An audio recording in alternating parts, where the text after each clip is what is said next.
एक बार की बात है, एक युवा व्यक्ति था जिसका नाम अर्जुन था। उसकी जिंदगी में सब कुछ गलत हो रहा था।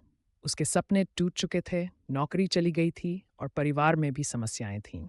हर ओर से उसे ऐसा लग रहा था कि उसकी जिंदगी में अब कुछ नहीं बचा। वह हार मानने के कगार पर था। उसे लगा कि अब कोई उम्मीद नहीं बची है। एक दिन अर्जुन अपने गांव के पास के जंगल में गया, जहां एक बुजुर्ग साधु मिला। अर्जुन ने साधु से कहा, बाबा, मेरी जिंदगी में अब कुछ नहीं बचा। सब कुछ खत्म हो चुका है। मुझे समझ नहीं आता कि अब मैं क्या करूं। साधु ने मुस्कुराते हुए अर्जुन को पास बिठाया और कहा, क्या तुम मेरे साथ थोड़ी देर के लिए इस जंगल में चलोगे?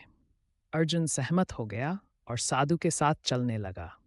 थोड़ी देर बाद साधु ने अर्जुन को एक सूखे पेड़ के पास ले जाकर कहा, देखो इस पेड़ को, ये पूरी तरह से सूख चुका है।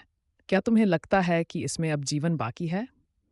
अर्जुन ने पेड़ को देखा और कहा, नहीं बाबा, ये तो पूरी तरह से मरा हुआ लगता है। इसमें कोई जीवन नहीं बचा। साधु ने कहा, सही कहा। ये पेड़ दिखने में मृत लग सकता है, लेकिन कभी कभी ये एक अस्थायी चरण होता है। जब सही समय आता है तो इस पेड़ में नए पत्ते निकलते हैं और फिर से जीवन शुरू होता है। ऐसे ही हमारी जिंदगी में भी होता है।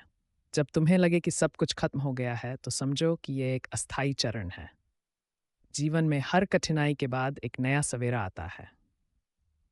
साधु की बातों से अर्जुन के मन में आशा की किरण जगी। उसे ये एहसास हुआ कि जिंदगी में मुश्किलें भी अस्थायी होती हैं। चाहे कितना भी बुरा समय क्यों न हो, वह गुजरता ही है। जैसे सूखा पेड़ फिर से हरा भरा हो सकता है, वैसे ही उसकी जिंदगी में भी फिर से खुशहाली आ सकती है। अर्जुन ने साधु को धन्यवाद दिया और नए उत्साह के साथ अपनी जिंदगी को फिर से शुरू करने का संकल्प लिया।